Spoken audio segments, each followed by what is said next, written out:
YouTube, welcome back. Today we're working on a dump trailer.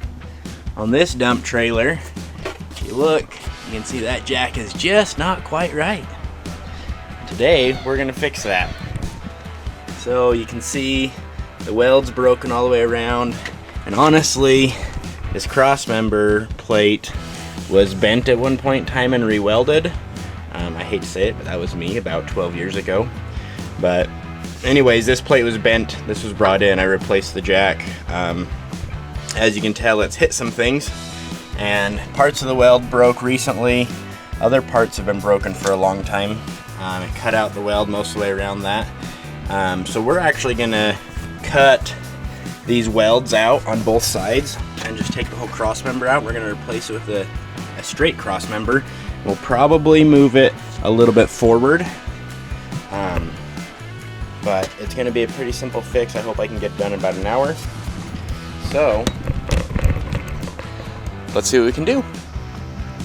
We'll be using the PowerMax 45 XP to cut this out. I think I can just run right down each of these welds and this thing's gonna drop off, so let's see what it does.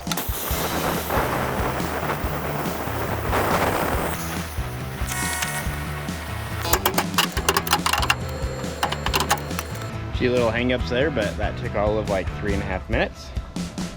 We can clean up those two edges, just pretty them up a little bit, and then grind a little further towards the coupler, and then we'll go duplicate that cut and get the new piece put in. Do that quick.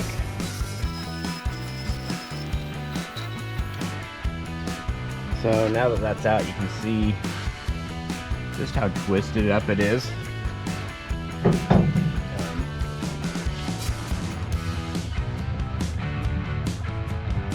It'll be easier just to replace it than to try and work around fixing it. So I'm gonna go grab a piece of channel that I have, and we're just gonna duplicate these cuts. So to duplicate this angle, I'm just gonna put a speed square up there. And if you hold like that, tight to this corner, make sure that's parallel. This claims, looking right there, that is 27 degrees. So I'm just gonna go cut the piece that I found, 27 degrees from the long side in on each side, and come see how it fits.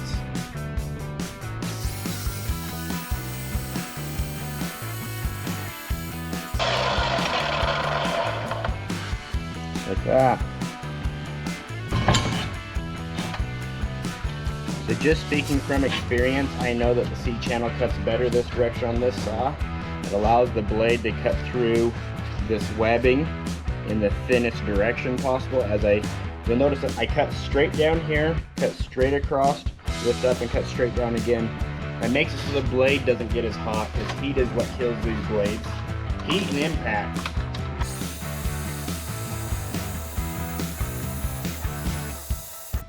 That saw is really amazing. Like, it is just phenomenal. Each of those cuts took probably somewhere around 30 to 45 seconds. But there we have that. I have the new jack already. I know that I want it centered, so I'm just gonna go ahead and mark center on this and get all that marked out for the new jack. So let me go grab that jack and we'll measure it out. So here's the jack. The old one was a top crank. This one's a side or front crank. But I want to weld this back in there the way it was. And so in order to do that, I gotta pull the foot pad off, pull that pin out. But then this little collar that's right there is going to have to go off too, otherwise I'd have to have a bigger hole than I want. I want a tighter fit than that. And then I'm thinking I want about right there to be going through that C-channel. So let's get this disassembled. I'll get an angle grinder with a skinny wheel over here and just hack all those tacks off and get this collar off.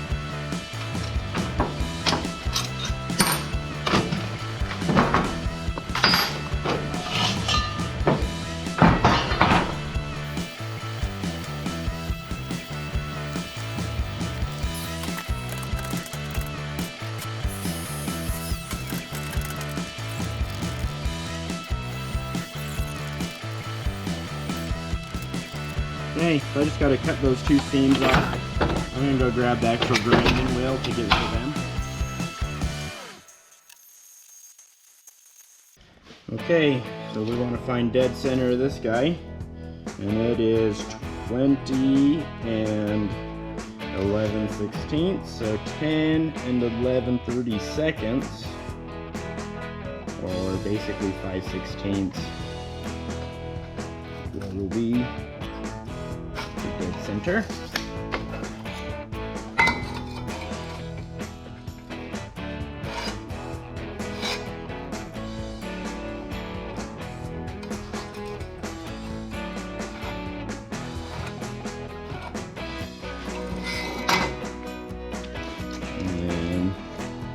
This jack is 2 and 9/16, so this channel is 6, so 3 minus 1 and 9/32. Let's get this on the 1-inch mark.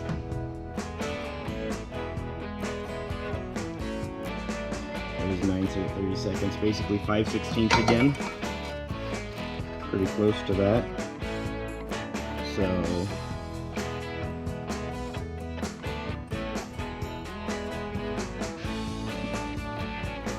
if my math is right, I need to come in 1 3/4. Actually, not quite 3/4. 1 and 11/16, and 1 and 11/16. Let's check that. That is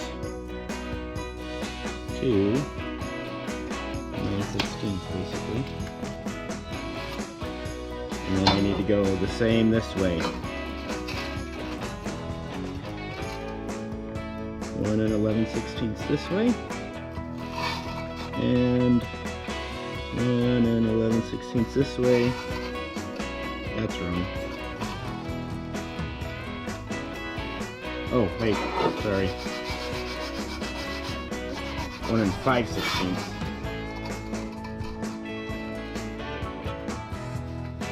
And then 2.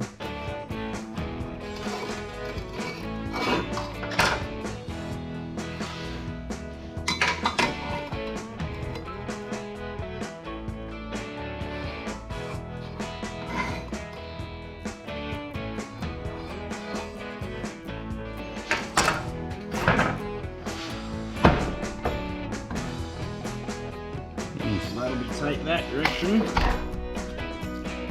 Tight that direction.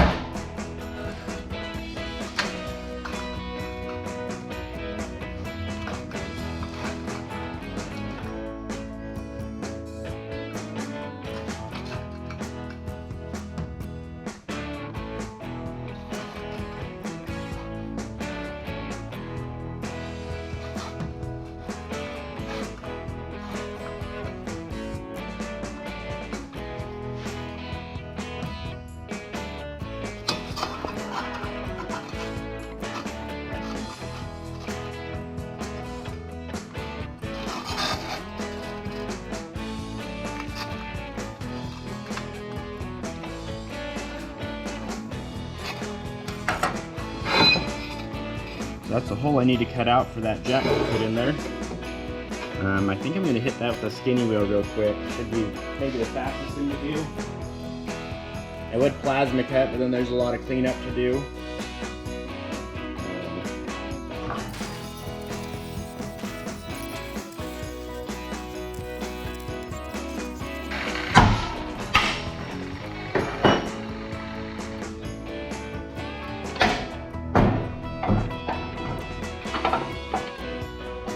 So I have the jack sitting here in the cross member.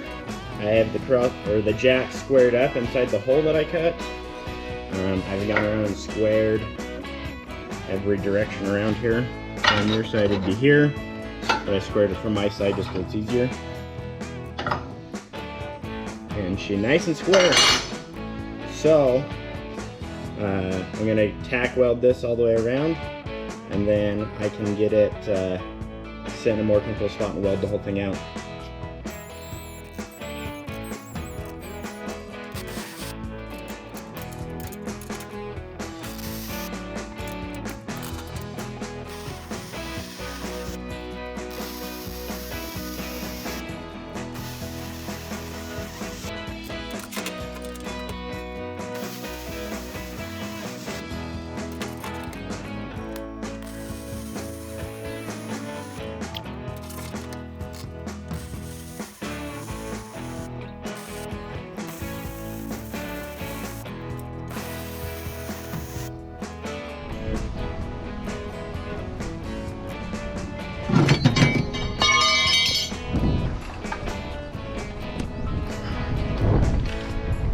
getting some very blessed end of July rain right now. So I haven't started welded on that trailer yet. But I do have something pretty fun, in my opinion. Maybe not all you will agree, but I'm kind of weird. So I have this newest to me, not very nice, but newest to me, Ideal Arc 250. This is like a 1970s stick welder, AC/DC, and it's got an U and a D for up and down. Probably because that's counterintuitive. I would think left would be down and right would be up. I need to get myself a little hook. You can see if you look really close in there. Maybe I'll get a flashlight for you because you can't see. I can see with my eye. So you can see the guy right there. That right there indicates your current, and it's broken. It should be brighter. I mean, this whole machine, as you can tell, has been used really good for the entire 50 years that it's been alive. So I got my own leads put on it because it came with Tweco leads, and I use Dents connectors. It's starting to rain. I don't know if you guys can see it, but I gotta pull my TIG gun in, or my plasma gun in real quick. But anyways, switchable polarity. I just got the right plug wired on, plugged it in. I do have about 100 volts on the output, so this will be my first time welding with it. If the rain will let me weld, I'll weld that trailer together. So the rain could put a damper on today's projects because I should be getting 3 trailers done today, but I don't know that I'll get all 3 of them done. And I just got called and have to go to work tomorrow, so I'll really weld tomorrow. But anyways, the shop's come along. Obviously this is not the new shop because you can see it's huge. This one is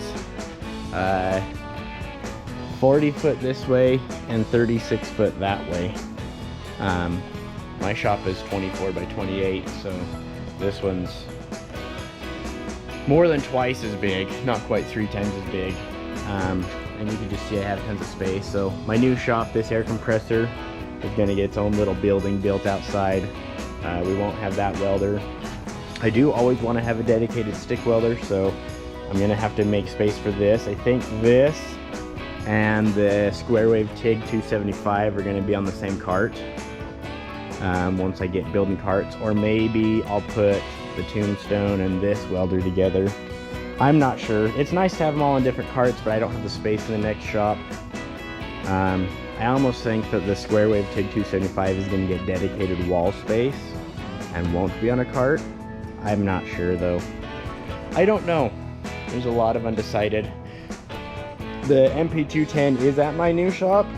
I've been using it for a little bit of mobile welding stuff.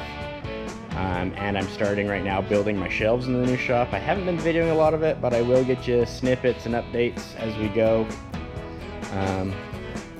Looks like that rain calmed down, so I'll go turn that welder on and see if it'll actually weld. So let's take a look. Okay, my welder's set at what I believe to be 100 amps. I'm running some 7018 hobart, I think it's hobart rod. Let's see if this guy will spark.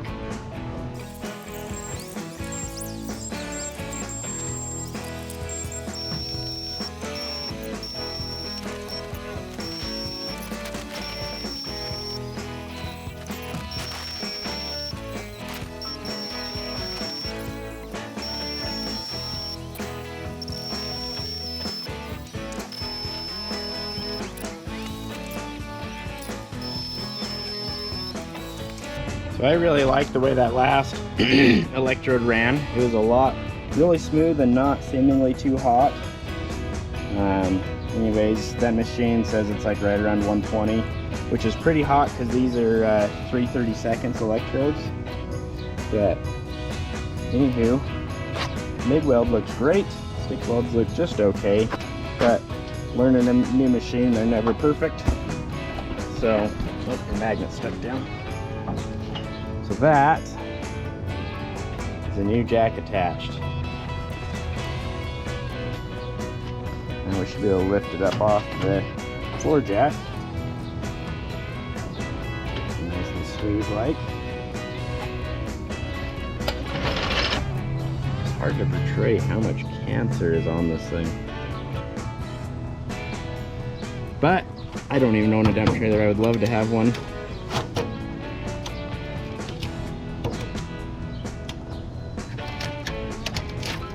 The dirt behind that powder coating.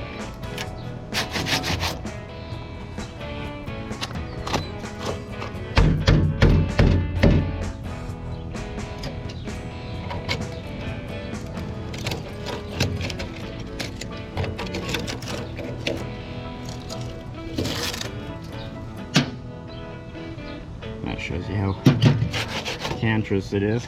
But anyways, thanks for watching.